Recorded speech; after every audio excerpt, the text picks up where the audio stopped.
did you do?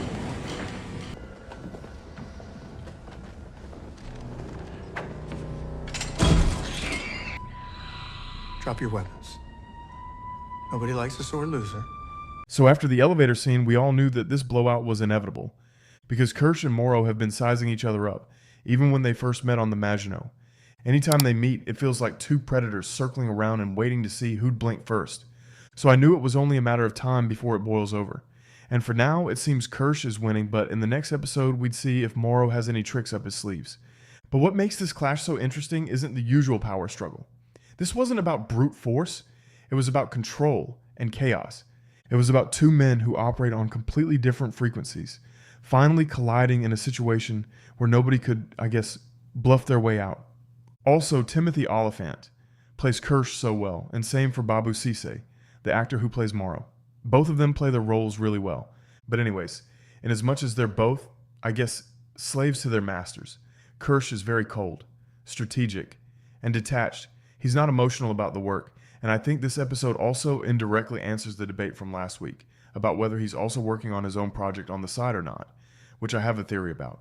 I think more than anything, he's built to observe, test, and analyze, and the more we watch him, the clearer it becomes.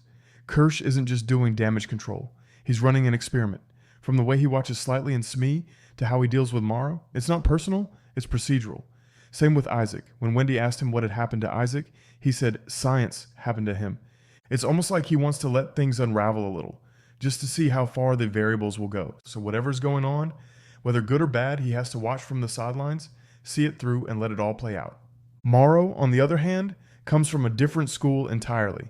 He's old school, so he's physical, and he operates on instinct and dominance. He doesn't test the system, he imposes on it, and when that doesn't work, he threatens to burn it down.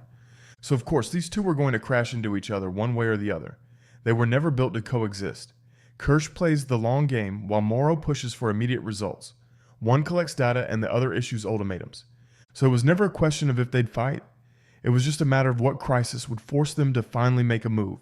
And now, here we are. The fallout from Slightly and Smee's failed plan has given both of them the perfect excuse to act.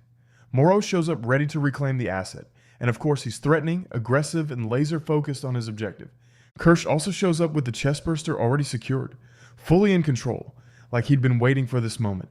And that's what makes it so interesting, because Kirsh isn't just reacting. He's prepared, he's been watching, and he's already ahead. So this wasn't an equal confrontation. It wasn't even close. Morrow came in thinking he was the big dog in the room, with an insider. But Kirsh doesn't even show any emotions, like ever. He just executes. And when he does speak, like when he delivers that dry finders keepers line, it doesn't come off as smug. It's just policy, which means the experiment has moved on, and so has he. And obviously, the fight scene wasn't what a lot of people expected. I saw online that plenty of people were disappointed there wasn't an actual brawl, like there were no punches flying or any big shootout. But honestly, this was exactly the kind of showdown I was expecting, especially with Kirsh involved. If it had been Morrow, maybe it would have been a different story. But with Kirsh, I knew it was going to be the kind of situation where he just outsmarts you so completely that you have no choice but to give up.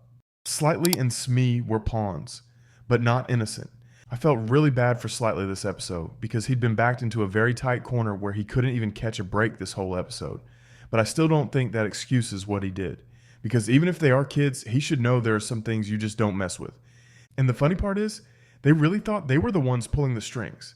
Slightly thought he was also outsmarting everyone, and that if he just stayed one step ahead, he could save his mom, keep his crew together, and deliver what Morrow wanted without getting anyone hurt. But let's be honest, he was never in control. He was just the middleman in a game where every piece had already been moved. And poor Smee, he had to help out his best friend. He followed Slightly like it was muscle memory, loyal to a fault. I mean, obviously at the beginning he wasn't fully sold on the whole idea, but he still came around. But then the moment Arthur died, all that blind loyalty shattered. I think this might also change their relationship a little bit. He didn't just lose a friend, he lost the one lie he was clinging to, that none of this was going to go that far. Because here's the thing, Arthur wasn't supposed to be a corpse.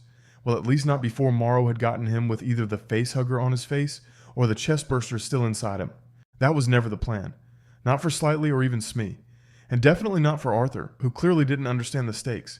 He knew something was off and they were lying, but the guy thought this was just kids being kids. And maybe something rough around the edges, but nothing fatal. The way he kept asking questions and the way he followed along without grasping what was really happening, It's obvious he didn't sign up to be bait in a hybrid war.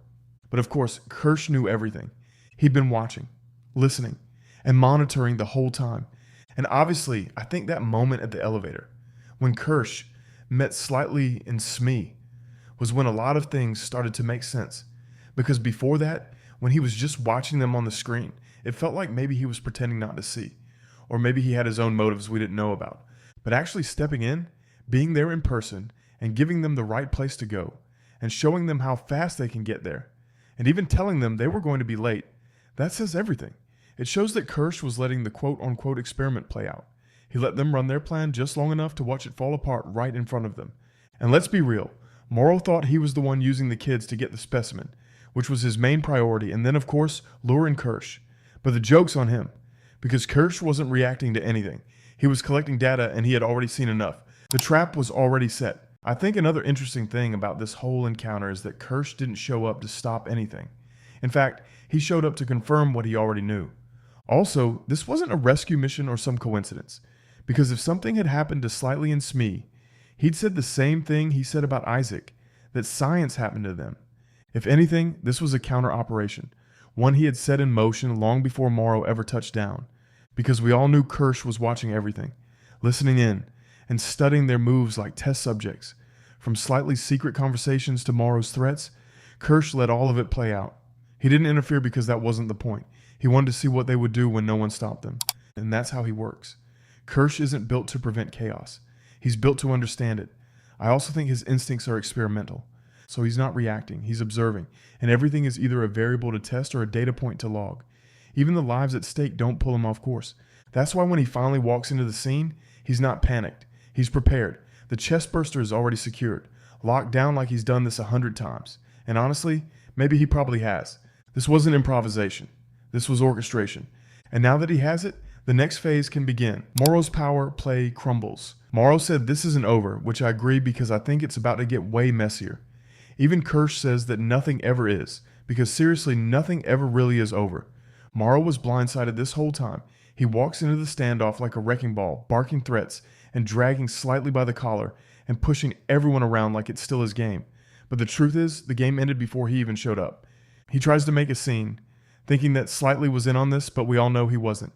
He was trying to use anything that he could get his hands on to at least shift the balance. But Kirsch doesn't flinch.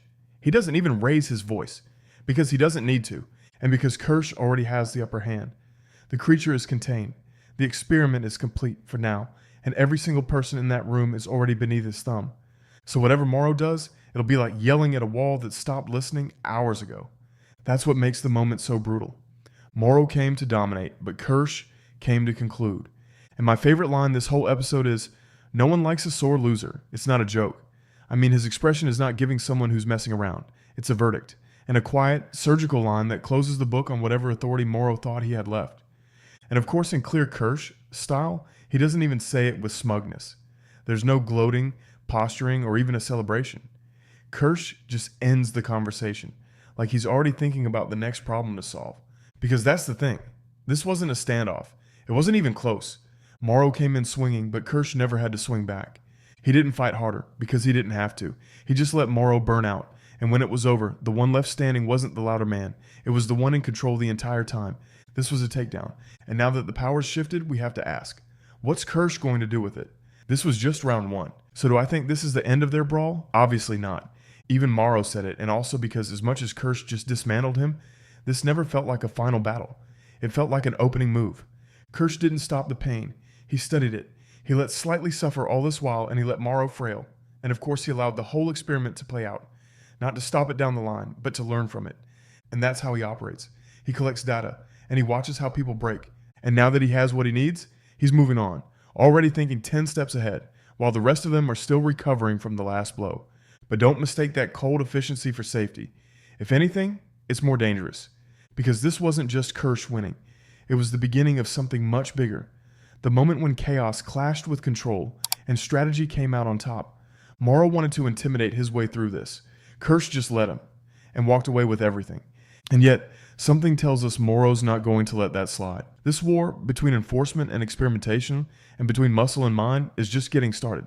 And now that the first line's been crossed, no one's walking back. So yeah, Kirsch won this round, but round 2 is going to be one for the books.